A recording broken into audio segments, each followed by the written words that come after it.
Alors, bonjour. Alors aujourd'hui, comme le titre de la vidéo le dit, on va se retrouver donc pour le bilan prévisionnel du mois d'avril. C'est pas le bilan, hein, mais c'est vraiment le budget prévisionnel pour le mois d'avril. J'ai déjà commencé. Là, j'ai déjà fait j'ai déjà rempli en fait, donc du coup, je vous prends principalement pour vous montrer un petit peu comment va se passer le mois, les dépenses que j'ai en moins par rapport au mois dernier et les potentielles dépenses que j'ai en plus. Donc, on va commencer maintenant. Alors, aujourd'hui, j'ai pas fait encore en plus j'ai pas fait mon cahier parce que j'ai un cahier normalement où je fais mon tableau, etc. pour chaque mois. Je l'ai à peine commencé tout à l'heure. Je suis très en retard parce que je suis en train de faire des petites choses là pour améliorer encore la chaîne YouTube. Donc je change mes vignettes. Là normalement je devrais avoir à peu près le même type de vignette pour chaque type de vidéo. Donc on verra si ça vous plaît. Si vous avez des choses à dire, des choses pour améliorer la chaîne, n'hésitez pas. Ça fait toujours plaisir. Donc alors, on va commencer donc sur le mois d'avril. Voilà, le mois d'avril, il est là. Pour moi, logiquement, ça devrait être une semaine. Alors, une, deux, trois, quatre. Ça sera un mois à 4 semaines. Sachant que je reçois le 5, que normalement je touche le lundi 5 mai, mais que ma banque, elle, me permet de recevoir le samedi 3. Tout simplement. Donc, ça sera vraiment une semaine à pile, enfin un mois, pardon, un mois à pile 4 semaines. Alors, on reste toujours sur le même montant. Actuellement, on est toujours sur ce montant qui, au total, donne 1 388 € et 13 centimes. Alors, je rappelle pour les gens qui ne le savent pas que moi, je compte du coup les centimes sur ce que je touche. Mais une fois que je fais les dépenses, je mets à la fin, au supérieur pour les dépenses. Par exemple, là, vous allez le voir. Sur Internet, par exemple, on est, par exemple, à 51,99 €, mais je mets 52. Je mets toujours un peu plus haut pour être sûr voilà, d'avoir les centimes, etc., etc. Sur ce que je vais toucher, donc Internet, c'est toujours pareil, c'est comme le mois dernier, c'est 52. Mon forfait 27, je l'ai baissé. Alors le mois dernier, si je me trompe pas, le mois dernier, on était à 27 aussi. Donc c'est bon, c'était tout réglé parce que j'ai fait en fait un changement de forfait pour payer moins cher. Le forfait de mon mari, le forfait de mon fils, le forfait de ma fille. Donc, on a Netflix, on a les assurances mobiles, on a Amazon Prime et on a Canva. Ce qui nous donne un total de 223 € pour les dépenses fixes. Ça, c'est vraiment des dépenses que je ne change pas au fur et à mesure des mois, en fait. Donc, voilà. Alors, sur les courses. Donc, les courses, comme le mois dernier, on est à 560 €, ce qui nous fait à la semaine 140 €. Les animaux, toujours 110, pareil. On ne change pas. Après, pour le d'hiver, ça change. Alors, ça change un peu par rapport au mois dernier. Parce que le mois dernier, pour le d'hiver, j'étais à 180 €. Parce que on avait une grosse sortie en fait. Alors, on est du coup passé à 130 €. Alors, 130, je sais plus à combien ça nous fait. 130, j'avais calculé, hein, divisé par 4. Ça nous fait 32,50 € par semaine, donc. Ensuite, il y a quelque chose d'autre que j'ai changé, c'est les dépenses Internet. Parce que du coup, faut savoir que je suis une ancienne acheteuse compulsive. Donc, j'ai 20 ans derrière moi d'achats compulsifs, de tout et n'importe quoi. Je me suis mis dans des situations pas possibles. Donc là, j'étais à 70 euros le mois dernier. Et en fait, c'est très juste au niveau de la carte bancaire, au niveau des achats de la carte bancaire.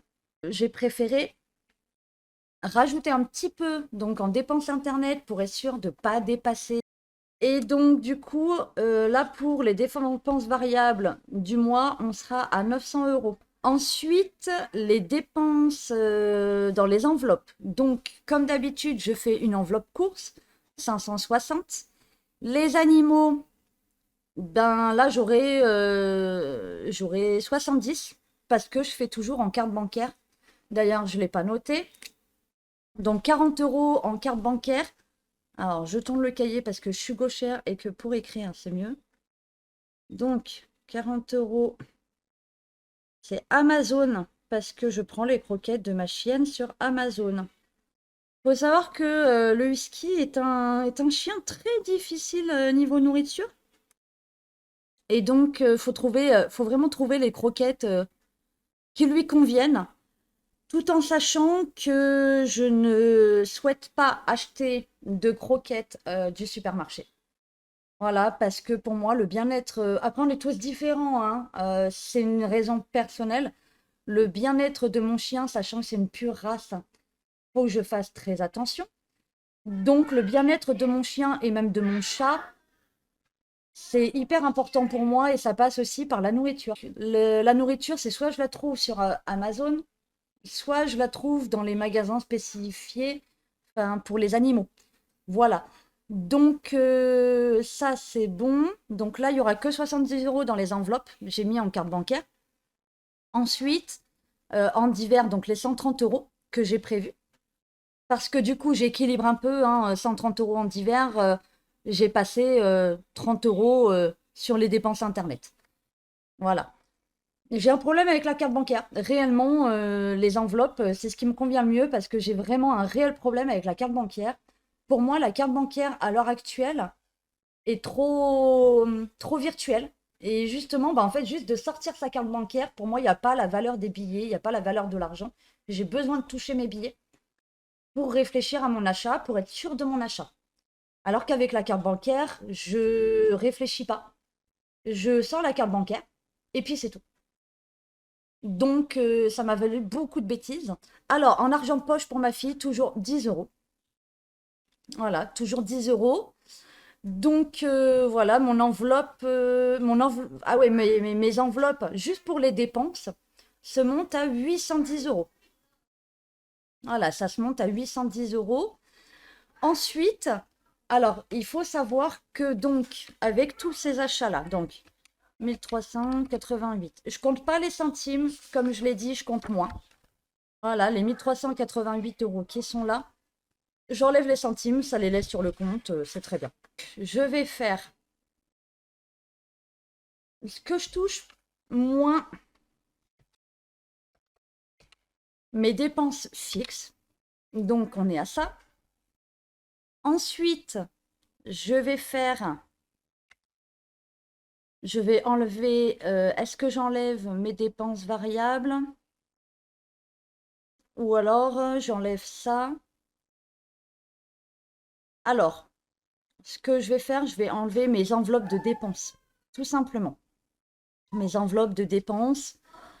Non, bah, je vais le faire après parce que là, en fait, ça va me permettre de savoir exactement ce qui va me rester pour pouvoir mettre dans les enveloppes défis et épargne. Là, actuellement, si je mets pas, si je vais les mettre, je vais plutôt partir sur les 900 et rajouter, bah ouais, j'ai pas rajouté les 10 euros là d'argent de poche, je les ai pas rajoutés dans les dépenses variables. Donc, je vais faire moins 910 et c'est ce qu'il me reste pour le mois. Enfin, ce qui me reste voilà, à mettre dans les épargnes, dans les défis. Sachant, alors j'explique un petit peu plus ma situation. Donc, alors, on est quatre. J'ai donc moi, mon mari, ma fille qui va avoir 15 ans et mon fils qui va avoir 19 ans. Donc, mon fils se présente à la gendarmerie. Là, ça fait 2 années de suite qu'il veut vraiment faire la gendarmerie. Donc, il s'est présenté à la gendarmerie. Donc là, il a passé la deuxième phase, je crois, du concours. Donc, normalement, là, ça devrait être bon. Il devrait être pris. L'année dernière, en fait, il l'avait trouvé légèrement trop jeune parce qu'il venait tout juste d'avoir 18 ans. Enfin, il allait avoir 18 ans. Donc, l'année dernière, il le trouvait un petit peu jeune, un petit peu immature. Après, voilà, libre à eux. Il avait passé tous les tests nickel, seulement la psychologue l'avait trouvé peut-être un peu trop jeune, un peu peut-être immature. Normalement, il devrait être pris.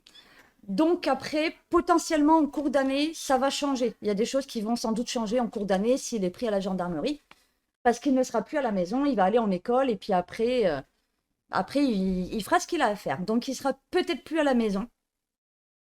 À voir. Ah bah, ça dépendra que de lui, hein. S'il veut rester, il reste à la maison. Il trouve après la gendarmerie dans le coin ou pas, on verra bien.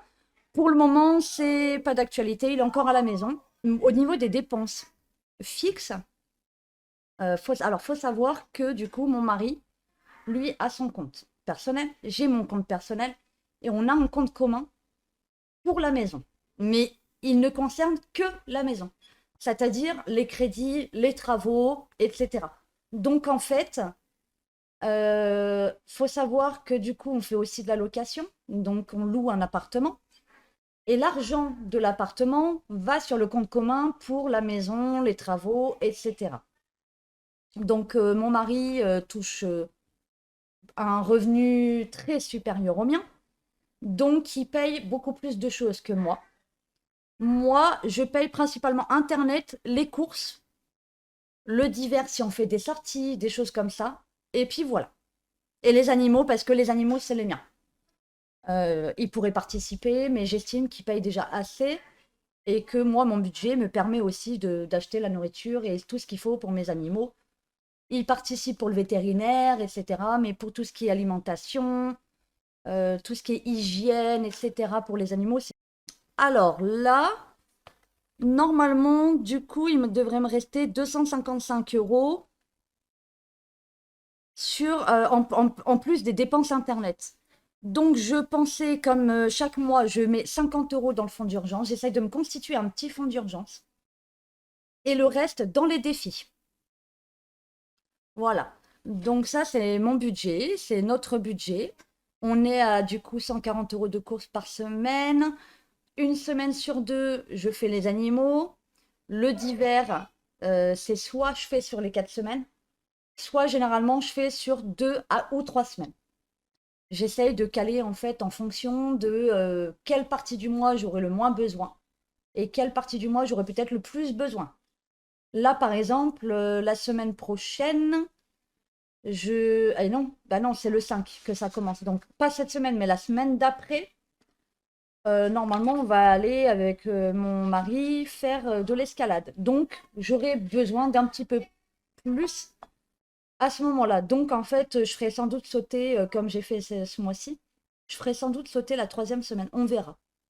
Là, c'est pas encore totalement défini parce que par rapport à son travail, on doit tout le temps s'y prendre à l'avance pour faire des sorties, etc. Du coup, le fonds d'urgence, ça c'est fait, ça c'est fait, ça c'est fait et ça c'est fait. Donc là, voilà, on est à 255 euros qui vont aller dans les épargnes, dans les défis principalement. J'ai décidé du coup que à la fin de chaque mois, parce que en fait, j'arrive pas là à voir réellement, à part le fonds d'urgence, je n'ai pas encore d'épargne. Et j'aimerais du coup m'en constituer petit à petit. Donc ce que j'aimerais faire, c'est qu'à la fin de chaque mois, j'aimerais tous mes défis là, j'aimerais les passer en épargne. Donc là, je vais pas le faire ce mois-ci, mais à la fin du mois d'avril, je passerai mes défis en épargne. Ce qui me permettra de commencer à me constituer des petites épargnes par-ci par-là sur certaines choses qui sont assez importantes. Donc au cours du mois d'avril, je ferai une vidéo pour montrer moi mes épargnes qui sont importantes pour moi. tout en sachant que je vais sans doute rajouter peut-être une ou deux catégories dans les épargnes, des épargnes court terme, principalement.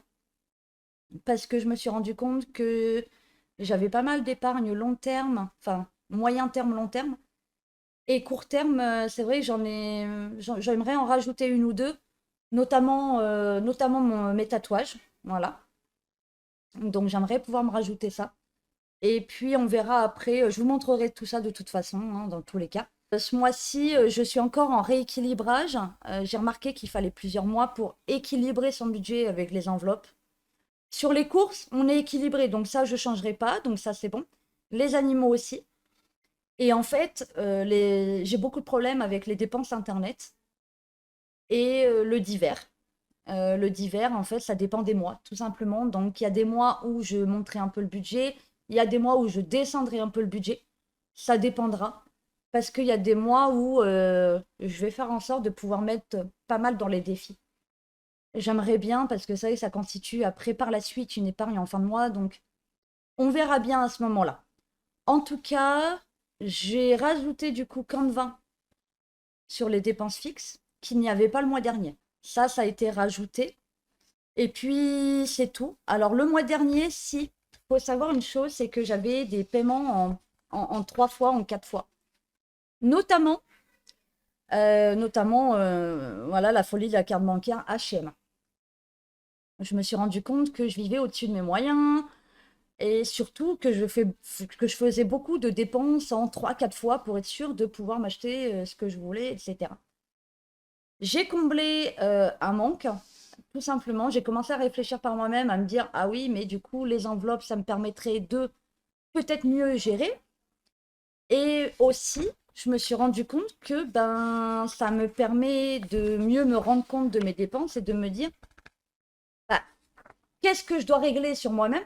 Quel développement je dois faire au niveau personnel pour essayer de ne plus être acheteuse compulsive?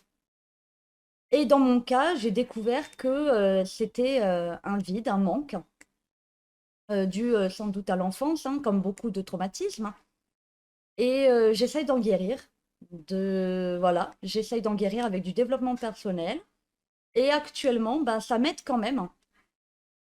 C'est-à-dire que c'est une chose toute bête, hein, mais je pense qu'il ne devrait pas y avoir de tabou et je pense que on a tous des situations différentes. Mais par exemple, pendant très longtemps, je me suis rendu compte que les fins de mois étaient très difficiles. Et je me disais à chaque fois, mais comment c'est possible? Comment je fais? C'est compliqué, quoi. Et en fait, avec les enveloppes, je me suis rendu compte que mon budget était très très mal équilibré. Et qu'en plus de ça, bah, je claquais de l'argent dans tout et n'importe quoi et que je surconsommais. J'étais vraiment dans de la surconsommation importante. Et je me suis vraiment remise en question en me disant, mais avant de faire un achat, il faut déjà que je me demande, est-ce que j'en ai besoin? Si je n'en ai pas besoin, si ce n'est pas primordial, bah, je n'achète pas. Tout simplement. Après, faut aussi savoir se faire plaisir. Donc, il faut que je trouve encore le juste milieu. Je travaille encore sur ça. Parce que moi, ma personnalité, c'est tout ou rien. Donc, voilà, voilà. Bon, avec moi, c'est tout ou rien. Donc, c'est très compliqué aussi à gérer au quotidien. Mais j'ai progressé quand même depuis le début des enveloppes. J'ai quand même beaucoup progressé. Et surtout, je ne fais plus ces espèces de petits achats là un peu foireux. Je ne fais plus ces achats-là en 3 fois, 4 fois, qui me coûtent au total 56 euros par mois. Ou des montants supérieurs, hein. Mais du coup, bah, ces 56 euros par mois, bah, je peux les mettre ailleurs, et notamment dans mes défis, dans mes fonds d'urgence, etc. Là, j'ai aussi, entre autres, un découvert à rattraper. Donc, ce que je vais faire, c'est que je vais faire en sorte que mon fonds d'urgence soit rempli, que j'ai mis pas mal dans des épargnes pour pouvoir essayer de combler d'un coup mon découvert. Voilà, c'est aussi un des buts de cette année, c'est un de mes objectifs de cette année. Je ne dis pas que ça sera sur les 3 mois qui arrivent, mais voilà. Donc là, c'est voilà, c'est le prévisionnel du mois d'avril. Je dirais, il est pas mal. Pour le moment, je vois que mes dépenses ont vraiment baissé, hein, donc déjà, c'est très, très, très important pour moi. C'était vraiment très important pour moi de rééquilibrer un petit peu tout ça. Maintenant que c'est à peu près fait, ben, je vais pouvoir, voilà, mieux vivre, me sentir mieux aussi, pouvoir respirer un petit peu. Si vous voulez en savoir plus sur moi, vous n'hésitez pas à me poser des questions, à mettre des commentaires, je répondrai. Je suis quelqu'un qui n'a pas spécialement de tabou, donc je peux aborder tous les sujets sans aucun problème. Par contre, il n'y a que le boulot de mon mari que je ne pourrais pas aborder parce que c'est un, voilà, c'est un boulot un peu particulier et je pourrais pas l'aborder. Voilà, il y a juste ça, mais c'est tout. Donc, n'hésitez pas si, pareil, s'il y a des choses qui vous intéressent, si vous voulez qu'on communique régulièrement, etc. N'hésitez surtout pas. Du coup, n'hésitez pas à liker, à vous abonner et à me laisser des petits commentaires. On se retrouve bientôt pour la prochaine vidéo. À bientôt!